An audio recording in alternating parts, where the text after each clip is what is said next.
Tracking, alerting, protecting. This is WKYT News at 4:30. The search continues for a missing Bath County woman. Her mother is begging for her to come home. Instead of celebrating the holiday, many veterans in southern Kentucky spent the day dedicated to them cleaning up after a burglary. It's an investigation we first told you about yesterday. More on an investigation into the high costs for victims of rape and what some states are doing now to help out. WKYT News at 4:30 starts now. Good afternoon. Sam, Dick, and Amber Philpott reporting. A Bath County woman is missing, and relatives are concerned because the last man that she was seen with has been charged with murder in another crime. Norma Brown has been missing for nearly 2 months now. WKYT's Sam Smith sat down with Brown's parents, who say they just hope she comes home unharmed. It's our top story at 4:30. The last couple of months have been very difficult for Norma Jo Brown's family. Every day, they hope to get some good news. The last time Sharon King heard from her daughter, Norma Jo Brown of Salt Lick, was September 23rd. She was reported missing to state police on October 2nd. She's 33 years old, 5'1", with brown hair and eyes. She was last seen in Mount Sterling with a man named Kevin Howard. Howard is charged with the murder of a different person that went missing.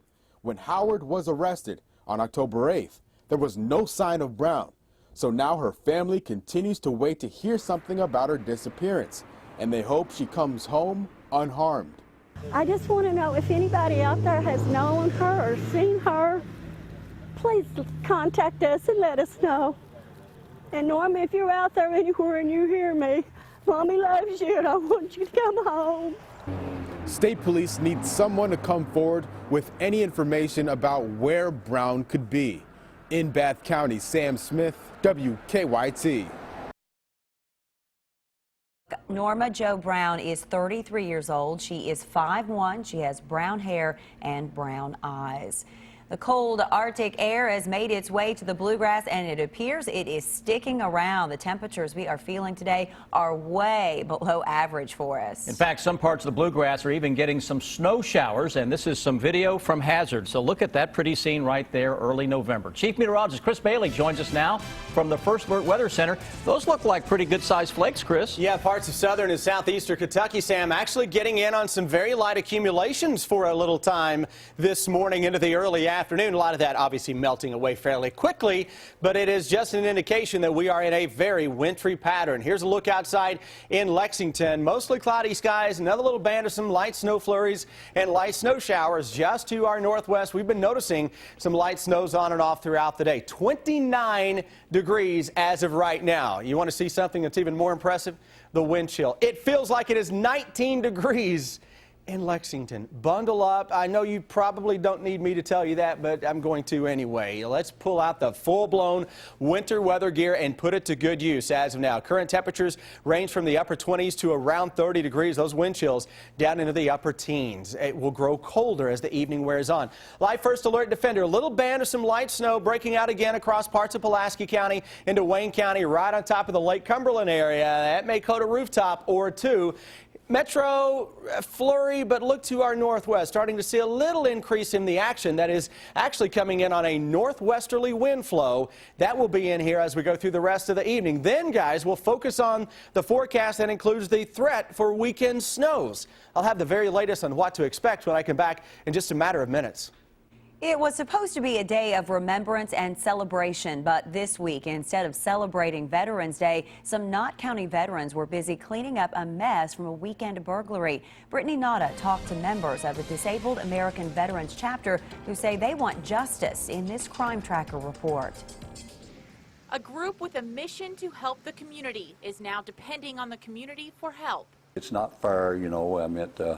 I don't understand why would somebody want to do this to the veterans, because our main goal is to help the community. A microwave, printer, amplifier, and other appliances all gone right before Veterans Day. I was just heartbroken when I saw what they had done, the damage, and probably shouldn't have been, but I was so angry.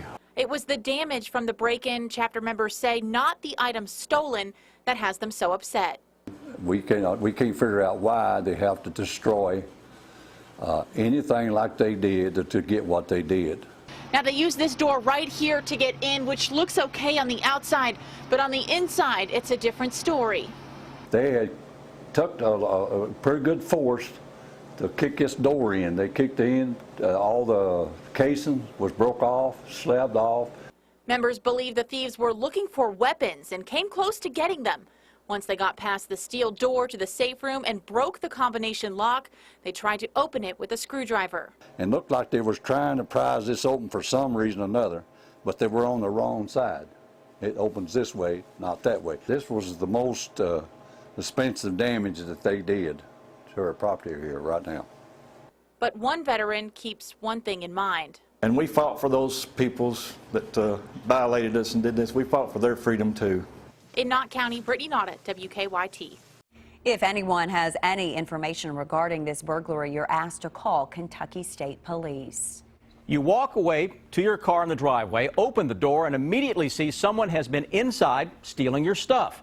But what makes this car break-in unusual? The car was locked, and somehow the thief got in without damaging the car. In a story we're working on for WKYT at 6 tonight, this is surveillance video of 2 car break-ins. Around the country, police and car security experts are trying to figure out if thieves have a device that unlocks the cars. Some call the mystery device a code grabber, capable of hacking the car's security lock code and unlocking it. One Lexington woman says she knows her car was locked. She says thieves keep getting inside without breaking a window or damaging the door. She's asked that we hide her identity. I think there has to be some kind of an electronic device that they're using because they're not breaking in where they're damaging anything in my car. And like I said, there's a feature on it where it automatically locks, so there has to be some kind of computerized where they can just go through and figure out the code to get in. Do these mystery code grabbing devices really exist? What do Lexington police have to say about these mystery car break-ins? And how can you protect your car and your property? Answers tonight on WKYT at 6 o'clock. Strong reaction to a CBS News investigation that we first told you about yesterday here at 5. They found that some survivors of sexual assault end up with hefty medical bills. Victims are not charged for rape kits, which collect evidence of the crime, but the related medical costs can add up to thousands of dollars. Chris Van Cleve has an update to this highly talked about story. The next day, I got my first bill. Christine says she was sexually assaulted. After going to the hospital for a rape exam to collect forensic evidence, she was repeatedly billed. Every time I would call, I'd have to go over everything and relive everything over and over and over again. And it was just, it was awful. Federal law prohibits charging for a rape kit, but not related medical costs. CBS News contacted victim advocates in all 50 states. 13 report hearing about survivors receiving bills. Minnesota Senator Al Franken promised action, saying in a statement he's very troubled by what our investigation found. That's unacceptable, and I'll be looking into options to fix this problem. At least 2 other efforts by Franken to address the issue failed to pass Congress. For 10 months this year, Christine's bills kept coming, despite an Illinois law that says the state should have picked up the tab. You knew these bills weren't supposed to be coming. Right. But they kept coming. Yep.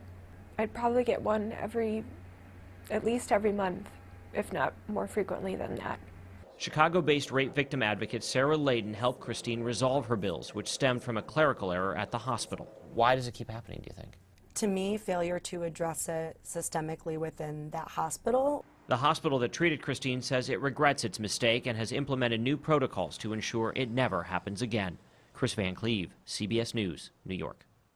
As we told you yesterday, we checked with UK Hospital to find out their policy for handling rape cases. UK tells us victims don't pay for the forensic rape examination, which collects evidence and makes sure the victim is okay. The state's Rape Victim Assistance Fund covers the cost. If the victim suffers other injuries, for example, a broken arm, they or their insurance will have to pay. The State Crime Victim Compensation Board can help pay bills for victims who are uninsured. Well, I was out shooting a story today that required us to do a little running. Needed some extra layers for sure. I bet. Did you do okay? We did. We Good. made it through. I made it here at least. Looking forward to that story. Yeah. All right. Chris, Amber brings up a good point. This is the time of year, right now, that layers are so important. I mean, you really need to be careful what you're doing out there. Exactly right. On a day like this, I just stay inside because I don't think I can actually run in flannel. I just don't see it happening with myself, no matter how many layers of it I put on there. Temperatures this afternoon, upper 20s to around 30 degrees, 28 right now into Frankfurt, 28 in Georgetown, Lexington 29, 30 in Richmond. All of those numbers obviously are way colder than we should be, and now we're going to get a little increase in some light snow shower action coming into the metro from northwest to southeast. Live First Alert Defender picking up on the little areas of gray, the brighter bands of some white to our north. There's another little batch that is across parts of southern Kentucky. That's an area of the state that picked up on some minor accumulations a little earlier this morning. Russell Cave and New Circle Road between Boardwalk and Russell Cave on the outer loop, there is an odd-entry crash. One lane blocked on the north side there. Not a real big deal getting past it. Cleared the problem outbound Nicholasville at Lexington Green. That turned out to be a stalled car. It's now out of the way. Now back to you in the studio. Thanks, Officer Don. Breakfast in bed, a bitter ex-boyfriend, and a bride surprise. It is the video that will have you talking. Take a look at this. Today is Guinness World Records Day, but a group in China, they just couldn't wait. Hundreds showed up at a Shanghai hotel to eat breakfast in bed. Nearly 400 people were tucked between the sheets of 200 beds to break the world record. The last record for eating breakfast in bed, I know you want to know this, was a mere 288 people in Australia. We can all agree that breakups are pretty awful and they can sometimes be messy. And this woman's breakup came with quite the odd surprise in the mail. The ex-boyfriend of a Washington, D.C. woman mailed her 15 baby chicks in the mail. He mailed them along with a note saying there's plenty of other chicks out there. When the woman didn't want the package, the postal worker took them then to the Humane Society to be cared for. Oh, my. It's kind of devious. Put some thought into that. A first dance is a special moment for any bride and groom, but one Indiana man found a way to make it unforgettable for his new wife. Army veteran Joey Johnson became paralyzed in a motorcycle crash 2 years ago. Johnson and 3 of his military buddies used a special military harness to suspend him in the air so he could stand to dance with his bride on their wedding day.